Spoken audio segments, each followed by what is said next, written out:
Americans are sitting on more retirement savings than at any point in this country's history, and at the very same time, they're pulling that money back out faster than they have in 20 years.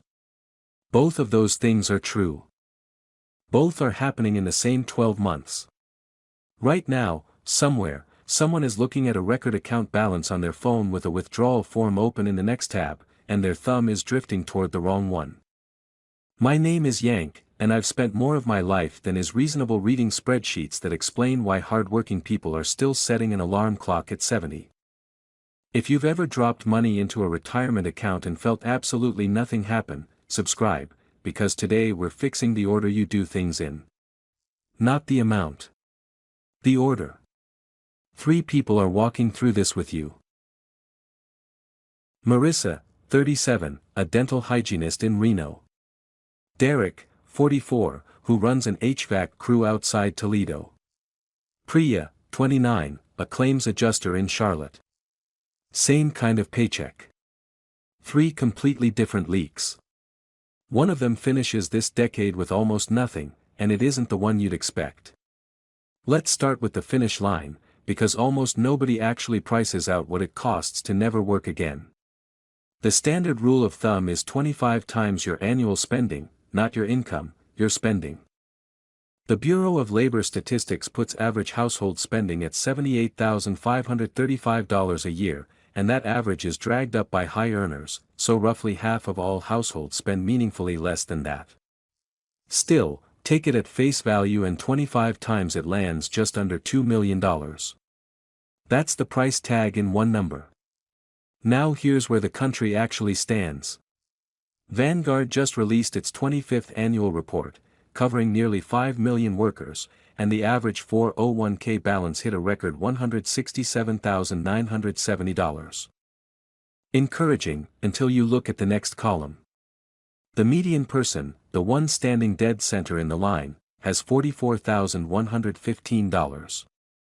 Run the standard 4% withdrawal rate on that and you get $1,765 a year. That's $147 a month.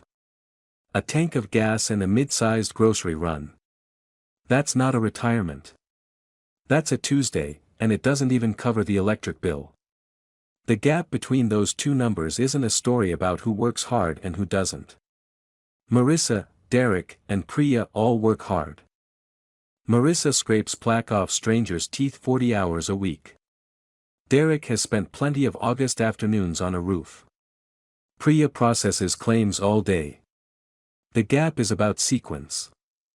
Almost everyone attacks this problem in the wrong order, and the wrong order quietly costs 15 or 20 years. Here's what most people actually do. They get serious, open an app, and start investing. 11 months later something breaks, the money comes back out, and they decide investing just doesn't work for people like them. It works fine. It was just plugged into a bucket with holes in it. 4 of the 5 things I'm about to walk through aren't investments at all. They're leak repairs. Only the 5th one is about growth, and it only works after the other 4 are handled. Step 1 is the only guaranteed return anyone will ever hand you, and it's sitting in your payroll portal right now, behind a password you set back in 2019 and haven't thought about since. Employer matching contributions have quietly climbed to a record high. The average employer now promises a match worth 4.7% of pay, while the median promise sits at 4%, which tells you the average is being pulled upward by a handful of generous plans at big companies.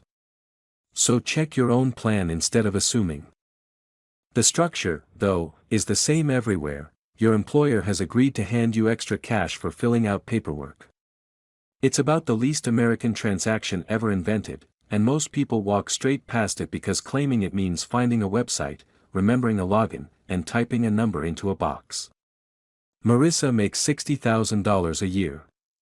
Her plan matches 50 cents on the dollar up to 6% of pay. So if she contributes $3,600, her employer adds another $1,800. That's an instant 50% return before the market has done anything at all. Nothing else in finance offers that. Not real estate, not crypto, not your brother-in-law's supplement company. Watch what happens if she does only this and nothing else, the employer money alone. Compounded for 30 years at 7%, comes to $266,000. At a more conservative 5%, it's $187,000. That's from the portion she never even contributed herself. That's just the tip. Here's the trap, though.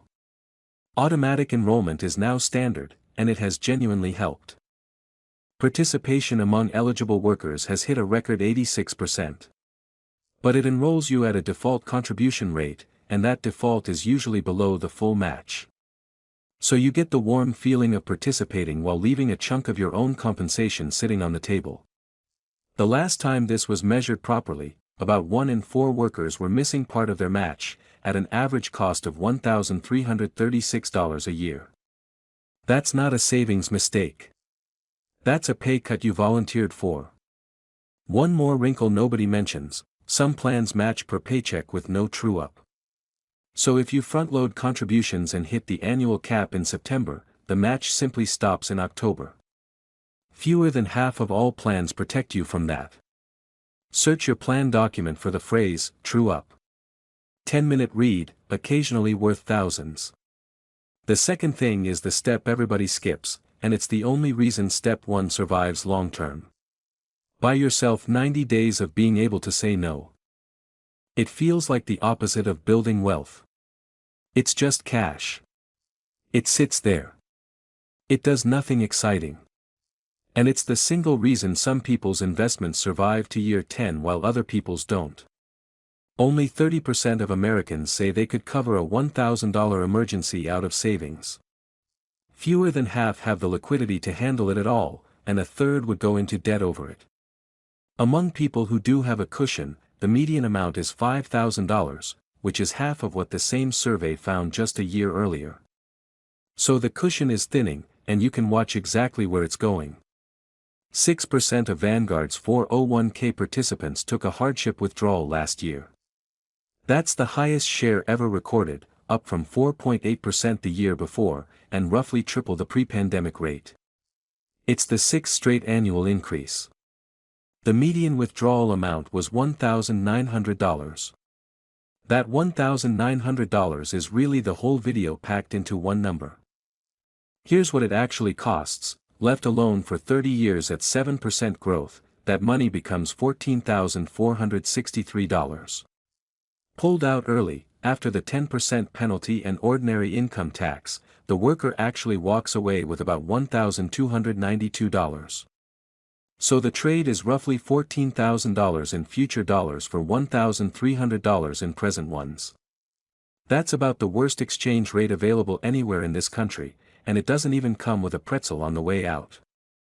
Derek made that exact trade. The condenser fan motor went out on the family van. Then his daughter needed a dental crown. There was no cash anywhere, so he raided his 401k for $2,000 and told himself he'd put it back. Nobody ever puts it back. A hardship withdrawal isn't a loan. There's no repayment schedule. It's just gone. So the fix here is boring on purpose: 3 to 6 months of expenses sitting in a separate account, ideally at a bank where you don't even carry a debit card. At average household spending, 3 months comes out to about $19,600. That's a big number, and I'm not going to pretend otherwise, so start with just 1 month. 1 month of expenses turns a catastrophe into an inconvenience. And put it somewhere that actually pays you. The national average savings account yield is 0.38%, which is basically a rounding error with a marketing budget, while high-yield accounts are currently paying north of 4%. On $10,000, that's the difference between earning $38 a year and earning about $415. Same money, same access, one phone call to switch. Number 3 is a guaranteed return dressed up as a monthly bill: pay off the 22%. The average interest rate on cards that actually carry a balance is now 22.15%, up from 21.52% just 1 quarter earlier. Americans owe $1.25 trillion on credit cards, inside a total household debt load of $18.88 trillion. The average balance per cardholder is about $6,500, though the median is closer to $3,000, meaning the average is inflated by a smaller group carrying a lot more. Here's what carrying $6,500 at 22% actually looks like if you only pay the minimum, 257 months, which is 21 years, and $17,430 paid in total, of which roughly $11,000 is pure interest. The minimum payment isn't a plan for getting out of debt.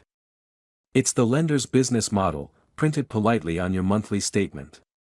Pay the same debt down at $250 a month instead, and it takes 36 months and $8,938 total. You just saved $8,500 by pressing a different button on the app.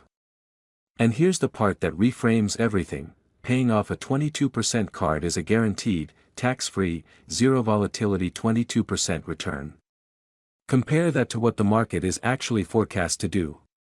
Vanguard's own model currently anticipates annualized returns of about 3.9% to 5.9% for U.S. stocks over the next decade, largely because valuations are stretched.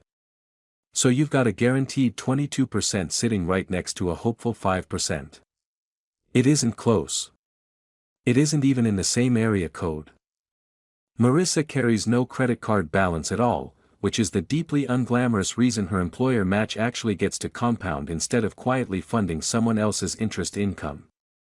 And the person doing the most damage with this particular leak is, by a wide margin, the highest earner of our three, which is exactly why the order matters. Match first, because an instant 50% beats everything else on this list. Then the cushion, because without it you're right back on the card by spring. Then the debt. Only then, the slow growth accounts. Which brings us to number 4, the account almost nobody in this country uses correctly.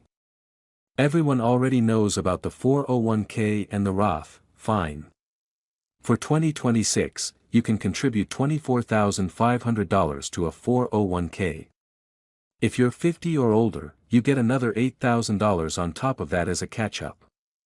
And if you happen to be 60 through 63, there's a strange little window where that catch-up jumps to $11,250 instead, for reasons only Congress could explain.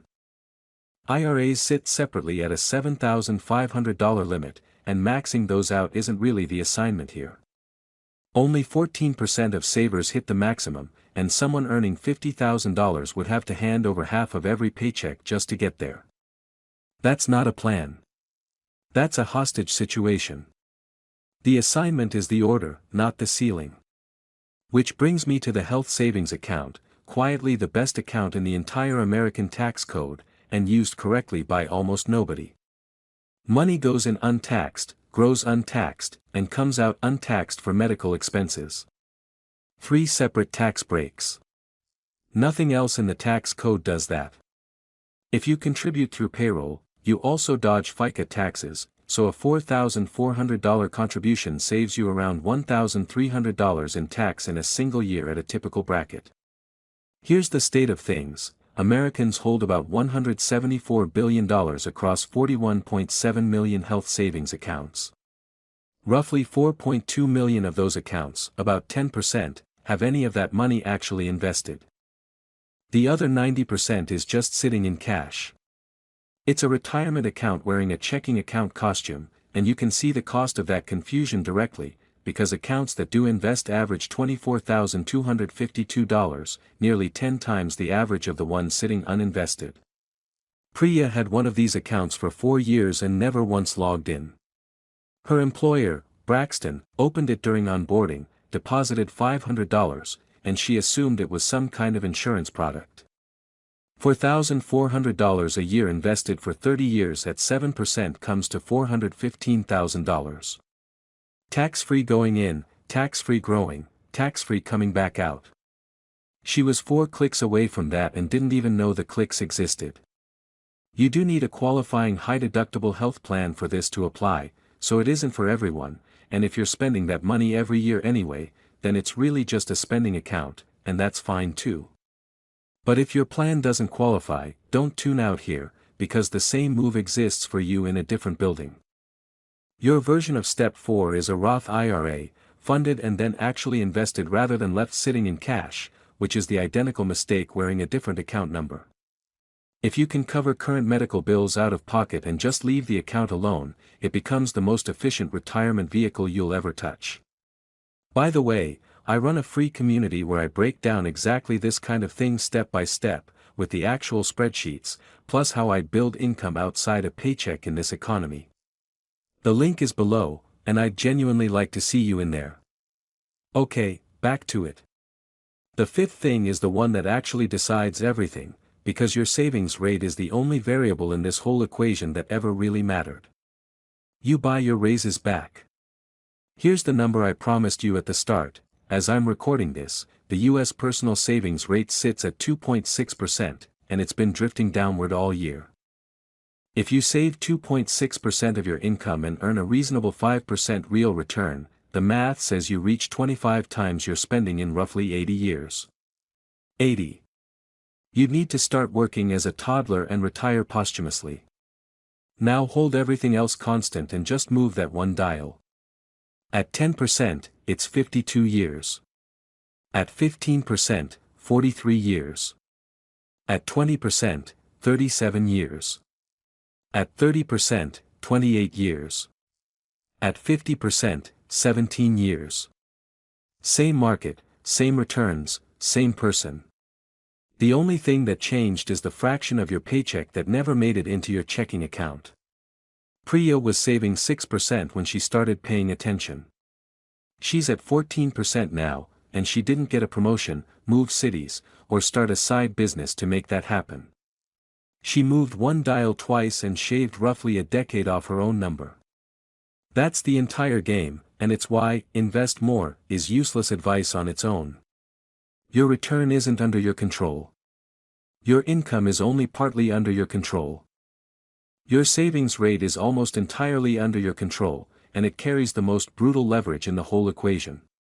But nobody jumps from 2% to 30% on a random Tuesday, so here's the mechanism that actually works, and it's the reason I called this step, buying your raises back.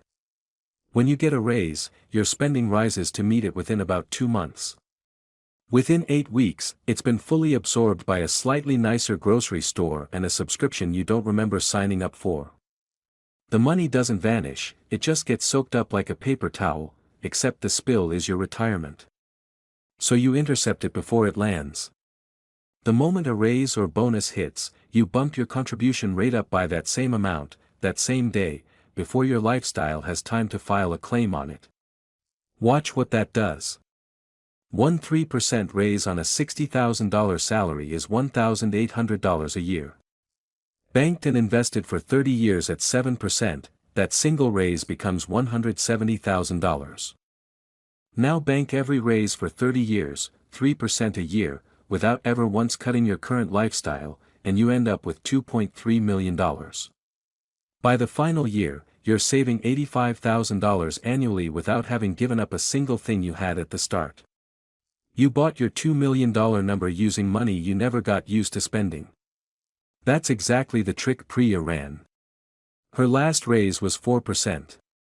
She read the email, opened the payroll portal in the same sitting, moved her contribution up 4 points, and went straight back to work. The raise never touched her checking account, so she never had to give it up. 71% of plans now come with automatic escalation already built in, so in a lot of cases this is a checkbox you already have. Turn it on once, and the decision quietly gets made for you 36 more times while you're asleep, which is the only kind of discipline I fully trust. Derek's employer had automatic escalation switched on by default. He turned it off in year 2 to free up $80 a month, and that $80 is the single most expensive $80 in this entire video. Put the money somewhere boring instead. Last year, 79% of actively managed large-cap funds underperformed the S&P 500, and over 20 years, about 92% of domestic funds lost to their benchmark. You're paying a professional to be worse than a spreadsheet. Meanwhile, only 5% of Vanguard participants traded during last year's market volatility, and the ones who did nothing were the ones who ended the year with record balances. Boring isn't a compromise here. Boring is the strategy. So where does that leave our 3? Marissa got the match on day 1 and kept it, but never touched step 2, which means one bad transmission puts her right back at 0. Priya finally logged into her health savings account, moved it out of cash, and turned on automatic escalation, and she's the one who quietly ends up furthest ahead, despite earning the least of the 3. And Derek, who out-earns both of them, is the one who finishes this decade with almost nothing, because he did step 5 first and then had to keep undoing it. He wasn't undisciplined. He was out of order. I'm not a financial advisor, and this isn't financial advice. It's the arithmetic laid out in the sequence that actually holds up, and your own situation has details mine doesn't. But here's what I keep coming back to: nothing on that list requires you to earn more. Not one item. The match is your money. The cushion is your money. The interest you stop paying is your money. The raises are obviously your money. Every single step is just moving dollars you already generate into positions where they stop leaking and start compounding. That's the whole mechanism behind a phrase as dramatic as, "never work again." The system isn't exactly rooting against you, it just isn't designed to explain any of this to you, because there's no revenue in a customer who stops paying interest and starts paying attention. So do one thing tonight, and I mean tonight, not this weekend. Open your payroll portal, find your contribution percentage, find whatever your employer matches, and make those two numbers meet. That's the entire assignment. It's the highest return you will ever be offered, and it expires quietly every single year you don't claim it. Everything after tonight is just that same move, on repeat. Your pay goes up, that number goes up right along with it, and somewhere in there, the arithmetic flips, and work becomes something you choose instead of something you have to do.